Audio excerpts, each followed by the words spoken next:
Hey guys, how are you? If you have a W109 Mercedes with the air suspension and your air suspension is completely shot and it won't air back up, then this is a video for you. First thing you want to do though, to try, you want to take your selector switch, move it down to I, which is I believe intermediate or something like that, I'm not sure, but it will let you, when you air up this reservoir, it keeps the air in the bags.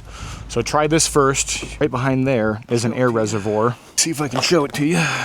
It's right there, and if you can see up there, right here where my finger is a Schrader valve, and you can put like 100 psi or something in that Schrader valve to try and air up your system. But if that doesn't work, we're gonna go on to the next thing, and the next thing involves wood blocks.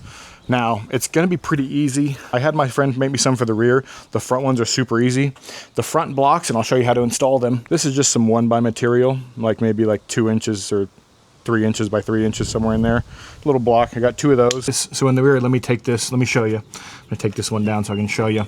And I got this, just so you know, I got all this information from a channel called Mercedes Maintenance. I'll link that channel down below. That guy has a ton of information about these cars.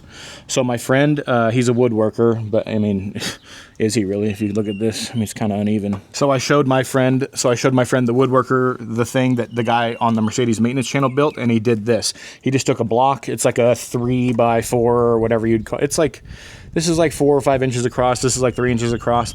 And he just took a big hole bit and just drilled it in there. I think it's like a 2.5 or 3 inch bit. I think 2.5 is what the Mercedes Maintenance guy said to use. So you're gonna take this, you see right here where your control arm meets the axle tube, you're gonna slip this up through there because you have this brake line in the way right here, so you can't slip it closer. You're gonna slip it up over here like that.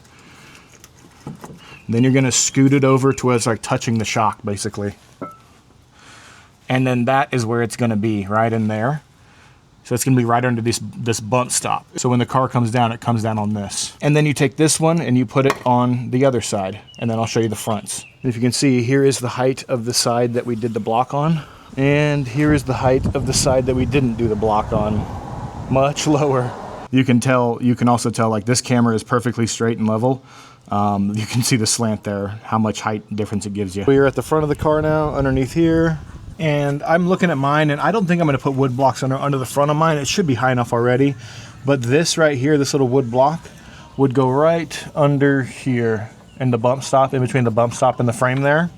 And that's how you do that. Again, I'll link that Mercedes Maintenance guy's video down below. But you just want a little piece that you just wedge down in there, and that'll raise that up just fine. I don't think I need to do that on this. It should be plenty high for me to get my rolling dollies under the tires and get it so I can winch it up onto the lift. So go check out the Mercedes Maintenance guy's video. And yeah, that's it guys. Have a great day. Thanks for watching. Bye.